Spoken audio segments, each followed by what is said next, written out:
Assalamualaikum warahmatullahi wabarakatuh.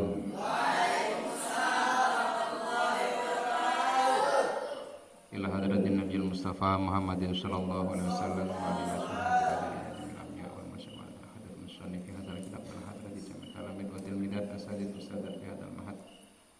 Wa ila hadrati abaihim wa ummahatihim ahli baitihim. Syadillahil Fatihah. A'udzu billahi minasyaitonir rajim. Bismillahirrahmanirrahim. Alhamdulillahirabbil alamin arrahmanir rahim maliki yaumiddin. Iyyaka na'budu wa iyyaka nasta'in. Ihdinas siratal mustaqim siratal ladzina an'amta 'alaihim ghairil maghdubi 'alaihim waladdallin. Amin. Bismillahirrahmanirrahim. Qala al-mu'allifu rahimahullah ta'ala wa nafa'ana Allah bihi wa bi ulumihi fi dharain amin ya rabbal alamin. Subhanaka la ilma lana illa ma 'allamtana innaka antal alimul hakim. Rabbi shrah li sadri wa yassir li amri wahlul 'uqdatam min lisani yafqahu qawli amma ba'du. A'udzu billahi minasyaitonir rajim. Bismillahirrahmanirrahim. Mari kita lanjutkan pengajian kitab Sanatir. Pada kesempatan kali ini halaman 11. Al-hikayatu al-khamisatu fi adamil ghaflati lil khaliqi. Ikut judulnya. Al-hikayatu utawi iki iku cerita. Hikayah cerita, kisah. Al-khamisatu kang kaping 5. Berarti sebelumnya ada 4 yang sudah diceritakan. Sekarang cerita yang ke-5. Fi adamil ghaflati ing dalem mertelake ora onone lali. Lil khaliqi maring Allah zat kang dadekake. Maring Allah zat kang dadekake. Cerita yang kelima menjelaskan tidak adanya lupa kepada Allah zat yang maha mencipta.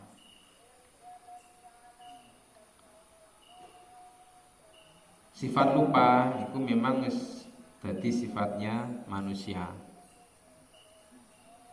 Karena al-insanu mahalul khotob wan nisyan. Nah, lumrah kalau kita itu lupa. Tapi kita juga harus berusaha agar setiap saat kita itu selalu ingat kepada Allah sebagai zat yang menciptakan kita. Karena dengan mengingat Allah itulah maka akan menjadi pengendali diri kita dimanapun, kapanpun berada. Kalau kita selalu ingat Allah, maka kita akan terjaga dari hal-hal yang tentunya dilarang oleh Allah, karena kita merasa takut kepada Allah. Wakana, langsung kita maknai. Wakana lan ono sopo ba'dul masyayikhi, sebagiannya piro-piro syekh. Syekh ini bisa diartikan guru, bisa diartikan kalau kita ya seorang kiai, artinya orang yang mengajarkan ilmu kepada kita. Bisa juga diartikan orang tua. Orang tua di dalam belajar yaitu seorang kiai, seorang guru. Diceritakan ada salah seorang syekh, kiai bisa atau guru bisa. Iku ya khusu nertentoni sopo ba'dul masyayikh,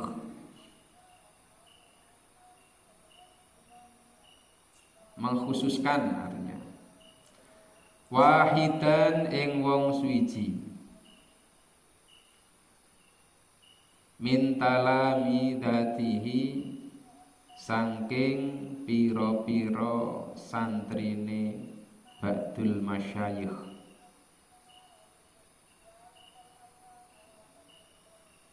Dikhususkan dalam apa? Bi'iqbalihi kelawan madepe wahidan, kelawan madepe wahidan alaihi ing atase ba'dul masyayikh. Jadi diceritakan ada seorang guru, seorang kiai yang ketika ada salah satu santri itu menghadap mendapatkan perhatian khusus. Santrinya banyak, tapi kalau santri yang ini kok sowan atau menghadap kepada beliau, ini responnya lain, mendapatkan perhatian khusus dibandingkan dengan santri-santri yang lain. Nah, hal itu tentunya menimbulkan kecemburuan, tapi cemburu sosial maksudnya. Santri-santri yang lain itu merasa cemburu sosial. Cemburu sosial itu bahasa yang halus, kalau bahasa kasarnya iri. Nyapo arek iki kok dibedakne empane kok lebih disayang, lebih diperhatikan daripada kami-kami. Nah, karena santrinya banyak, tapi yang satu ini mendapatkan perhatian khusus dari masyayikhnya, ba'du masyayikh atau dari kiainya tadi. Faqala mongko nuli matur. Faqala mongko nuli matur sapa ashabuhu pira-pira santrine ba'dul masyayikh. Pira-pira santrine ba'dul masyayikh. Lahu maring ba'dul masyayikh fi dzalika ing dalem mengkono yakhussu wahidan min talamidatihi bi iqbalihi alaihi. Akhirnya menghadap beberapa santri yang lain karena ada kecemburuan sosial, merasa dibeda-bedakan dengan satu santri yang mendapatkan perhatian khusus itu, mereka memberanikan diri untuk menghadap. Nah, ini toto kromone santri. Nah, toto kromone santri niku ketika ada permasalahan, apalagi permasalahan itu dengan ustadznya, dengan gurunya, diklarifikasi dengan cara yang baik, menghadap. Tidak dengan cara demo. Hilak cara utuh santri ya demo. Santri-santri yang murid-murid yang lain demo. Tapi kalau santri itu dengan etika maka menghadap. Menghadap itu tujuannya untuk mencari kejelasan apa sebab musababnya kok dibeda-bedakan. Ini sampan yang ngono ketika ada permasalahan jangan gerundel nang buri, akhirnya bingung, membuat spekulasi yang tidak jelas. Nah, lebih baik diklarifikasi apa permasalahannya, karena kadang-kadang kita itu ada sesuatu tujuan yang baik dari seseorang kita nggak paham, atau kita salah memahami tujuan yang baik dari seseorang. Ini kadang-kadang sering terjadi karena keterbatasan kemampuan kepekaan kita. Ini yang perlu diingat. Sepintar-pintarnya sampean, sepintar-pintarnya Anda itu punya keterbatasan untuk sepenuhnya memahami akan suatu perbuatan seseorang. Nah, seperti ini juga yang terjadi pada sebagian santri-santri yang lain tadi. Mengenai toto kromo ini diklarifikasi, nggak usah pakai grunder-grunder demo-demo nempri, itu bukan etika santri. Karena ini juga ada cerita. Saya itu pernah mendengar Habib Umar Mutahar bercerita. Ini pentingnya kita itu kalau tidak ngerti sebaiknya diklarifikasi. Kadang-kadang kita tuh salah memahami sesuatu yang dilakukan oleh orang lain terus langsung menvonis itu perbuatan yang nggak benar, itu yang perbuatan yang salah. Padahal kadang-kadang belum tentu seperti itu. Suatu ketika Habib Umar itu duduk karena nunggu antrian kedatangan kereta, beliau mau ke Surabaya, duduk di stasiun. Nah, tiba-tiba datang seorang bujang. Oh ya, bujang ganteng ya. Ganteng lah kayak Rizky HP. Duduk di agak di hadapan, bukan di hadapan benar, agak bersebelahan dengan Habib Umar Mutahar tersebut. Tiba-tiba datang orang yang usianya sudah lanjut usia, terus bertanya kepada siapa? Bertanya kepada bujang sing ganteng mau. Apa pertanyaannya? Itu pakai bahasa Jawa tapi. Dan orang itu ternyata suaranya itu bindeng, ngerti bindeng? Bindeng gila cara bahasa Indonesia apa? Suaranya nggak jelas. Dia itu bertanya, Mas, yang lain jam berapa? Pasal bahasa Jawa. Nyonyemu Mas, sekarang jam iten. Sama ngerti? Tanya apa itu? Sekarang jam berapa? Tapi karena dia itu punya kekurangan dalam segi omongan, bindeng lah bahasa Jawa nih. Jadi ngomongnya tadi ku, nyonyemu Mas, jam iten kali ini.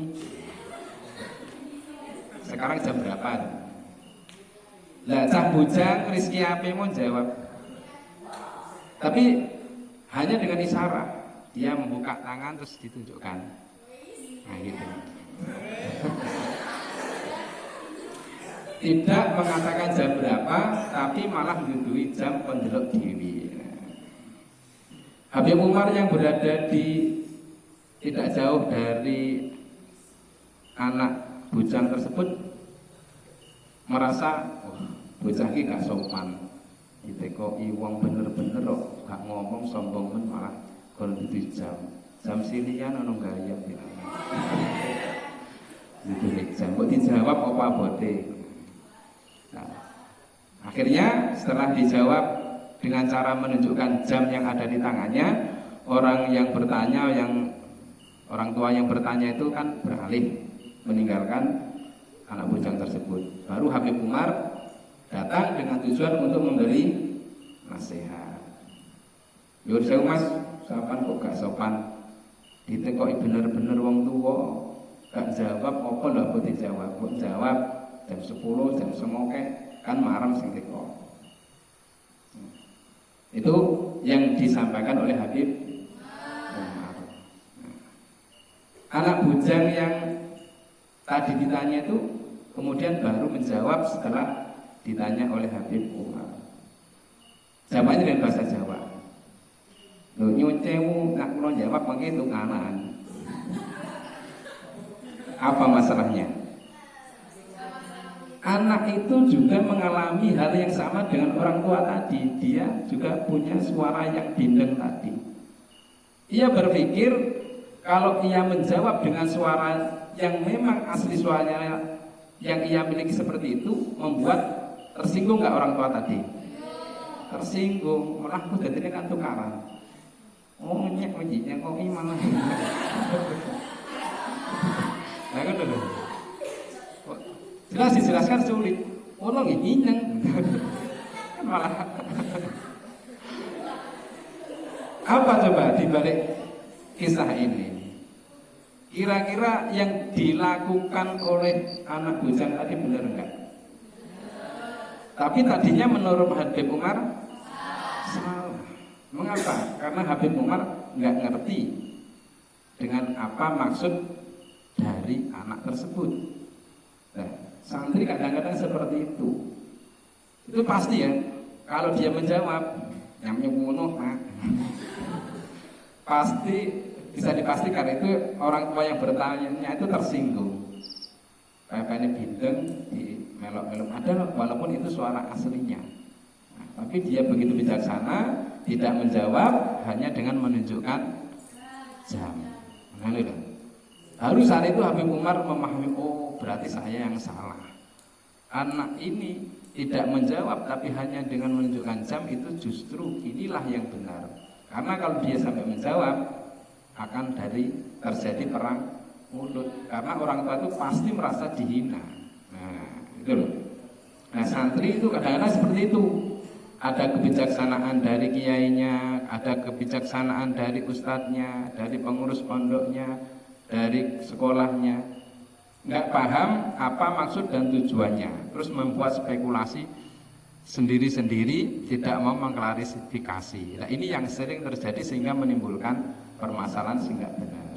Nah, sampai lah NO lebih baik diklarifikasi, jangan membuat asumsi sendiri, spekulasi sendiri sehingga nanti menimbulkan permasalahan yang belum tentu itu sesuai dengan yang ada dalam pola pikir Anda. Seperti yang terjadi di sini, karena santri-santri yang lain itu merasa beda-bedakan dengan salah satu santri yang sangat diperhatikan, sangat disayang oleh gurunya tadi, oleh kiainya tadi, membuat kesepakatan mengklarifikasi menghadap kepada kiainya. Ceritanya ngoten. Nah, kiai yang ditanya tersebut nggak langsung menjawab, tapi beliau menjawabnya itu dengan cara yang sangat arif, sehingga diharapkan nanti santri itu menunjukkan jawabannya sendiri-sendiri. Nah, ini sampeyan sak mana jadi orang yang diikuti oleh orang banyak, bisa mengerti enak sing dadi ibu nyai, enak sing dadi pak yai, mbak yai. Nah, minimal ustaz. Itu kalau ada santri yang bertanya, jangan dijawab secara langsung, tapi buatlah dia mendapatkan jawaban yang benar dengan hasil pemikirannya sendiri. Nah, seperti kisah dalam ini. Badul Masaih itu tidak menjawab apa masalahnya, tapi justru lanjutan dari kisah ini, fadafa'a mongko aweh sapa Badul Masaih. Aweh ya, Pak? Memberi. Bukan ila istisna. Ila kulli wahidin maring saben-saben siji. Ila kulli wahidin maring saben-saben siji minhum saking talamidatihi toiron ing manuk. Pak santri sing manuk seneng.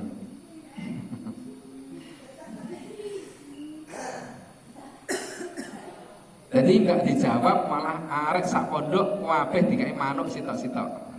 Iki manuk sekeli dhewe-dhewe. Setelah diterima, waqala lan dawuh sapa Badul Masaih. Ngopo Mbak goyang-goyang? Irbahu. Niku enten hak enek hak. Niku wangel lah. Dipas ni makhraj. Irbahu. Nyembelih sapa sira ing tairon. Nyembelih sapa sira ing tairon bihaitsu la yarahu. Lawan sekirane ora ningali ing toiron. Lawan sekirane ora ningali ing toiron sapa ahadun wong suwiji. Dikai manuk, diberi burung, setiap santri itu dikasih satu-satu. Kemudian Badul Masyayikh itu berkata, silahkan burung yang kamu terima itu kamu sembelih dengan syarat jangan sampai waktu menyembelih itu ada siapapun yang melihatnya. Gampang. Kamu niku Mbah Yai, nggih silahkan. Terus bubar. Saged sampean. Wae manuk kon beleh. Saged, Pak. Mbok lus-lus mbok beleh. Ini kan beleh perintahe. Syaratnya apa?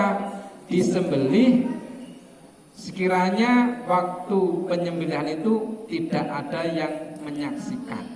Gak enek sing roh siapapun. Enek sing delik ning ngisor apa itu? Karet, kan sing yang jero WC. Mencari tempat sendiri-sendiri. Ada yang masuk apa itu? Kau mencari tempat sekiranya tidak ada yang melihat, siapapun tidak ada yang melihat. Wa dhabaha lan nyembelih sapa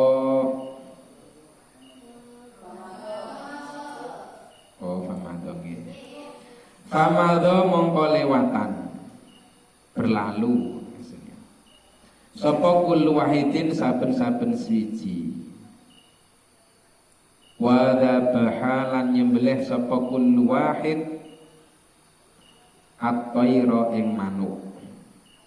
Manuk sing dibelih ya sing diberikan tadi karena ada alnya itu. Al ahli dzikri.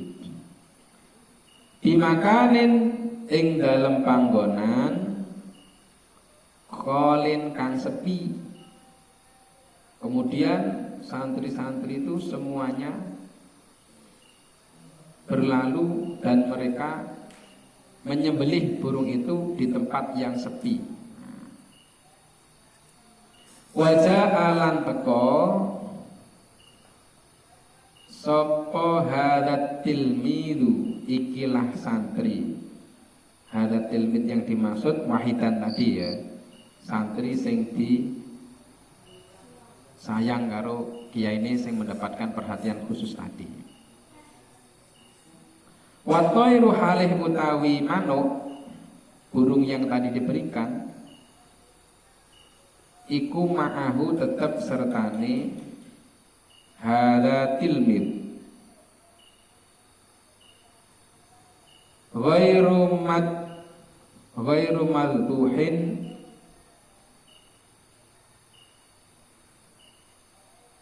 kang ora den sembelih, kang ora den sembelih. Semua santri yang diberi burung kemudian menyembelih di tempat yang sepi, sedangkan santri yang satu tadi yang disayang itu malah balik sowan kepada Mbah Yai, yang lain sudah menyelesaikan tugasnya, sedangkan dia burung yang ia bawa yang diberikan oleh kiai itu masih utuh, belum disembelih. Santri-santri yang lain gak manut itu kon Mbah Yai kon nyembelih, ora disembelih. Ngono disayang Mbah Yai. Sudah ada yang ngomong ngono kuwi. Dikongkon Mbah Yai kon nyembelih manuk ya ora dilaksanakne ngono kok disayang ya. Iki ade kabeh wis pinter-pinter disembelih harus ora dibelih. Jadi dia datang, burung yang diberikan oleh kiainya tersebut tidak disembelih. Sedangkan yang lain sudah disembelih dan berkumpul kembali di tempat semula. Fasa'alahu mongko nulitakon ing hadat tilmid atau wahidan juga boleh. Jadi boleh wahidan, boleh batu tilmid. Sopo asyaikhu kiai utawa guru an adami dzabhihi saking ora anane nyembelai hadat tilmid, saking ora anane nyembelai hadat tilmid. Akhirnya diinterogasi, seluruh teman-temanmu diberi burung, sudah dilaksanakan, sudah disembelih. Terus dasarkan, mengapa kok burung yang kamu bawa belum disembelih? Apa jawabannya? Faqala mongko jawab sapa hadatil mid amartani perintah niku lak dimaknakaken ngeten. Faqala mongko jawab sapa hadatil mid amartani ing dawuh amartani. Jadi maqalul qaul dari faqolanya adalah amartani. Amartani perintah sapa tuan ingsun an azbahahu ing yento nyembelih sapa ingsun ing yento nyembelih sapa ingsun ing qair bihaitsu la yarahu kelawan sekirane ora ningali ing at-thair,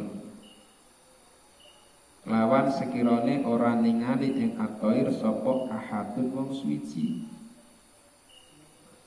Walam yakun lan ora tinemu, walam yakun lan ora tinemu apa maudhi'un panggonan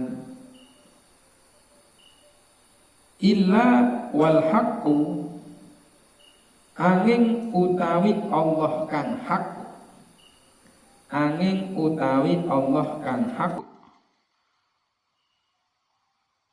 subhanahu nucekake ingsun ing maha sucine al-haq. Itu subhanahu itu aslinya usabbihu subhanahu, usabbihullaha subhanahu, itu boleh.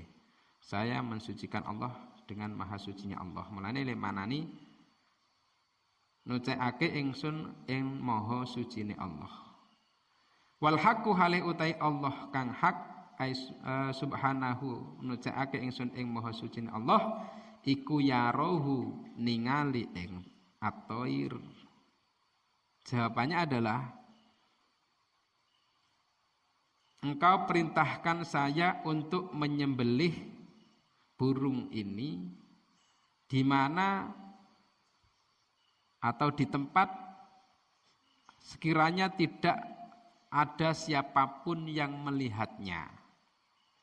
Padahal di setiap tempat Allah itu selalu melihat, sehingga saya tidak bisa menyembelih karena selalu merasa diawasi oleh Allah.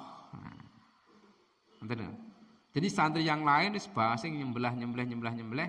Santri yang satu tadi tidak disembelih dengan alasan dimanapun dia berada masih ada yang selalu mengawasi. Siapa? Allah yang maha hak. Pesan Mbah Yai ini, sembelihlah burung ini di mana tidak ada siapapun yang melihatnya. Santri itu tidak bisa karena dia merasa selalu diawasi Allah, sehingga tidak menemukan tempat sekiranya tidak ada siapapun yang mengawasi ia menyembelih burung tersebut. Dan itu diucapkan oleh santri tersebut di hadapan santri-santri yang lain setelah diberi tugas. Kira-kira santri yang lain bagaimana? Dengan sendirinya kan dia menyadari, mereka menyadari, oh iya, ternyata saya tidak sepandai, tidak searif santri ini. Nah, akhirnya kan menemukan jawaban sendiri. Berarti inilah penyebab santri ini sangat disayangi, sangat diperhatikan oleh guru. Faqala mongko dawuh sapa asyaikhu guru. Akhirnya ditambahi karo Mbah Yai. Padahal jawaban itu sudah ada dalam hati masing-masing santri. Terus dimantap neneh karo Mbah Yai ini. Faqala mongko dawuh sapa asyaikhu guru utawa kiai. Lihadza krana ikilah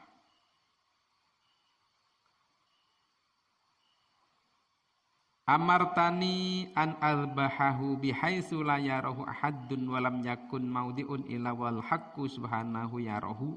Nah, dibalekne niku di situ semua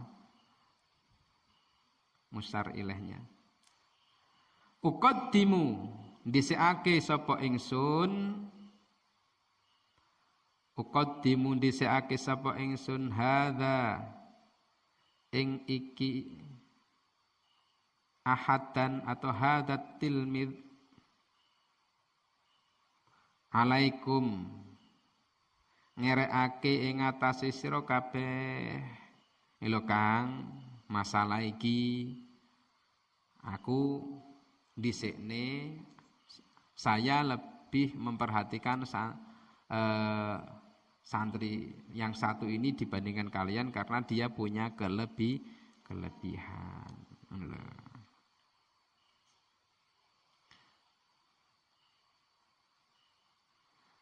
Idil ghalibu krana utawi kang kaprah alaikum ing atase sira kabeh iku hadisul khalqi penggaweane makhluk.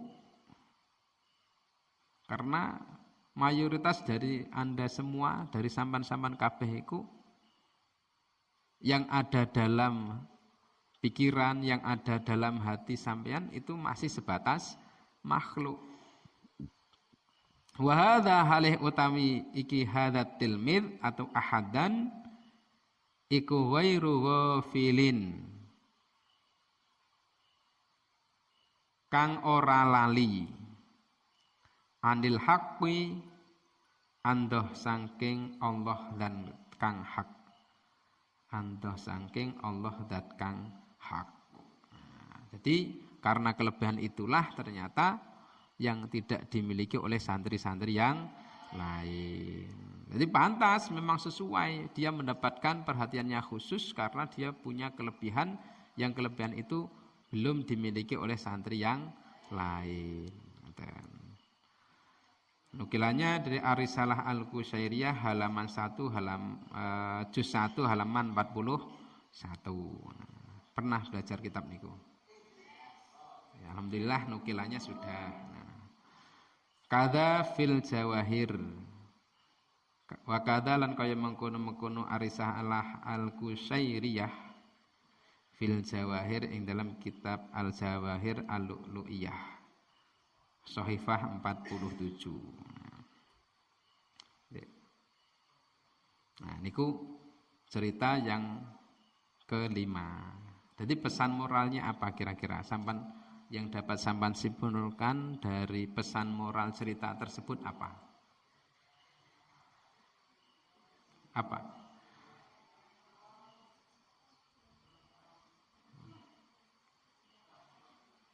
Silahkan dicari jawabannya.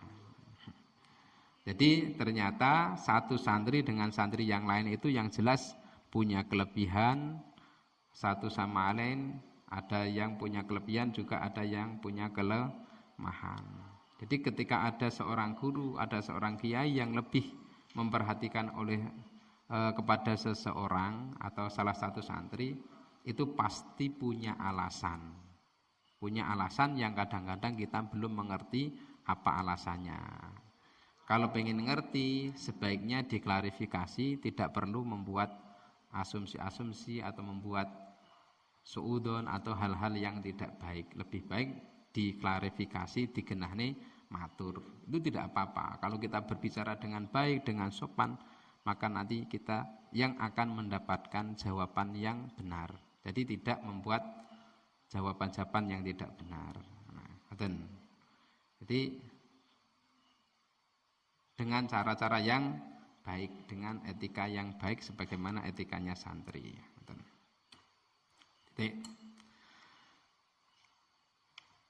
Al-hikayatu tawi iki ku cerita as-sadisatu kang kaping 6. Cerita yang ke-6 fi ta'alukil batiniyati ing dalem mertelaake hubungan kang bangsa batin. Ing dalem mertelaake hubungan kang bangsa batin bainas syaikhi ing dalem antarane guru, ing dalem antarane kiai nglenging wa tilmidihi lan santrine asy-syaikh. Cerita yang ke-6 menjelaskan hubungan batin antara seorang guru dengan santrinya. Kana ono sapa ba'du talamidi sebagian pira-pira santri iku mata sedo sapa syaikhuhu gurune ba'du talamid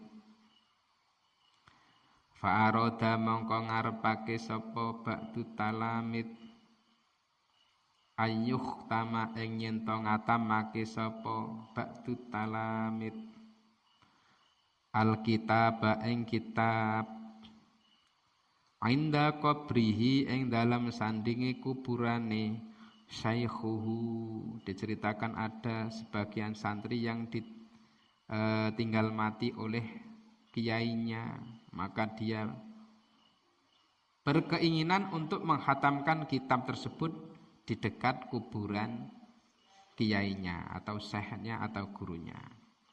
Falamma aroda mongko semangsane ngarepake sapa ba'du talamil ayyak ro'a ing yen to maca sapa ba'du talamid qala mongko dawuh sapa ba'du talamid ka'adatihi kaya pangadatane ba'du talamid qoblal qiraati ing dalam sadurunge maca kitab qoblal qiraati ing dalam sadurunge maca kitab. Apa ucapannya? Radhiyallahu ankum. Yang pengucap radhiyallahu ankum radhiya muga-muga ngridani sapa Allahu Gusti Allah angkum saking sira kabeh. Dadi ndongakne kiainya sebelum membaca radhiyallahu ankum. Nah, ketika di dekat kuburan kiainya juga mengucapkan hal tersebut. Tiba-tiba fasami'a mongko ngrungu sapa ba'du talamid mongko krungu sapa ba'du talamid min qabri saykhihi saking kuburane sebagiane ngeten saking kuburane kiyaine ba'du talamid hatifan ing swara tanpa rupa, mendengarkan suara yang tidak ada wujudnya. Yakunu halih ngucap apa hatif wa ankum. Jadi ngucap nih radhiyallahu ankum, dari dalam kubur kiainya juga ada suara tapi enggak ada wujudnya dengan jawaban wa ankum. Lak cara sampan layu ora. Tahlilan yang nimbah ngono kuwi assalamualaikum ya ahlal kubur, dari dalam kubur merajam waalaikumsalam. Lari apa? Lari nggih, enten sing semaput ning kene. Tapi santri tidak. Kaada di saykhihi kaya kebiasaane atau pengadatane gurune ba'du talamid fi hayatihi ing dalem tingkah uripe saykhihi. Jadi mendapatkan jawaban sebagaimana dulu ketika kiainya masih hidup. Wa takarrara lan bulan baleni sapa zalika mengkono ba'du talamid miroron kelawan bola bali.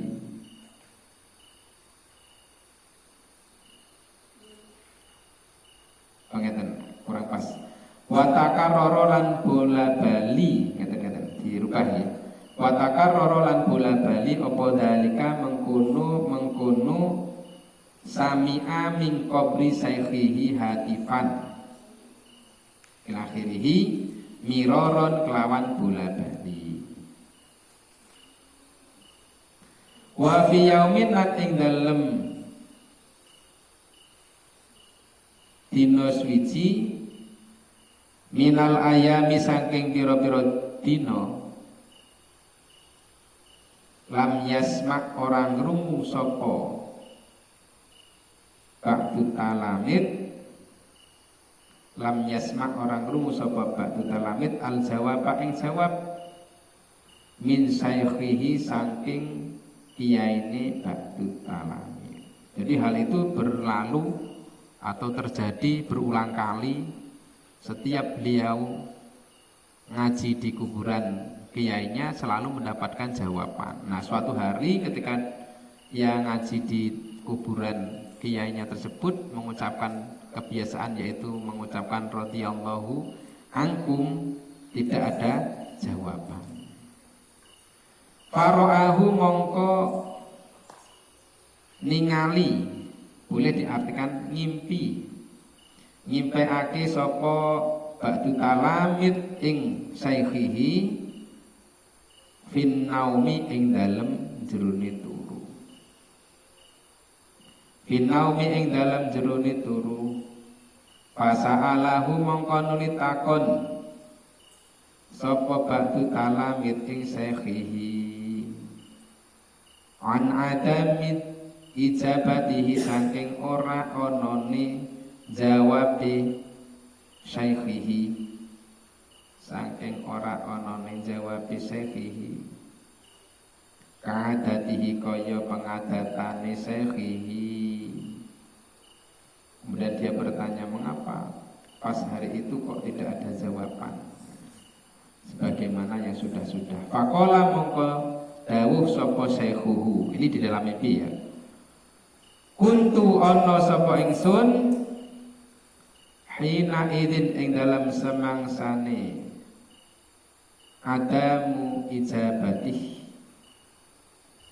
iku masyhulan wong kang den tungkulake, iku masyhulan wong kang den tungkulake bitauzi'i sawabi qiraati ahadin, kelawan bagi-bagi ganjarane, kelawan bagi-bagi ganjarane wacanane wong suci atau qiraahe wong suci, bacaan seseorang.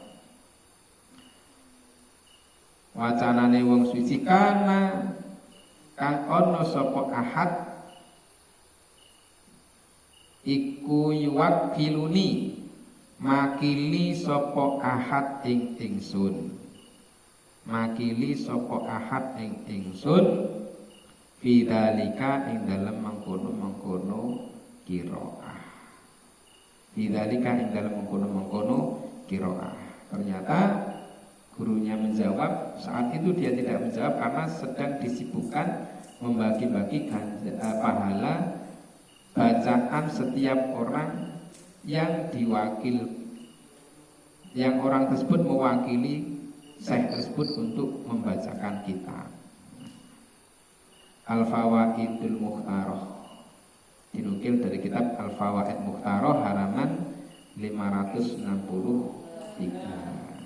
Dan ini sebagai bukti bahwasanya orang kalau alim itu meskipun sudah meninggal, akan tetapi barokah dan manfaatnya masih dapat dirasakan oleh orang-orang yang ada di sekitarnya.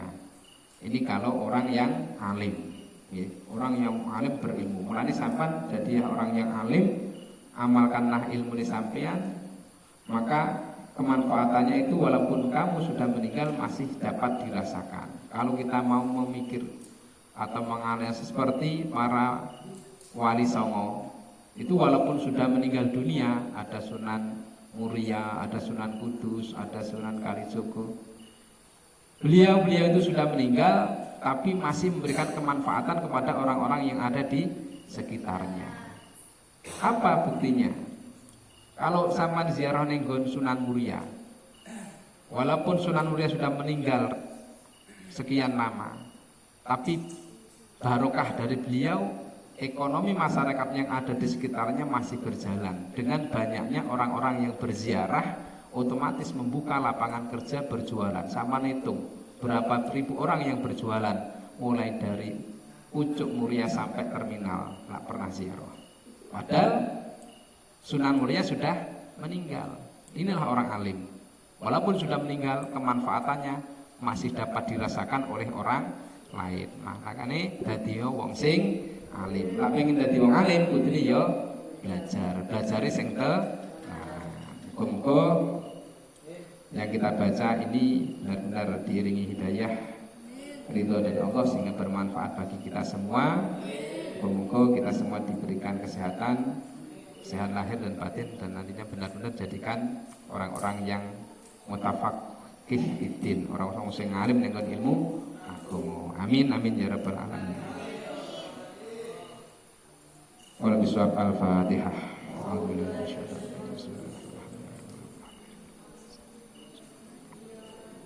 Assalamualaikum warahmatullahi wabarakatuh.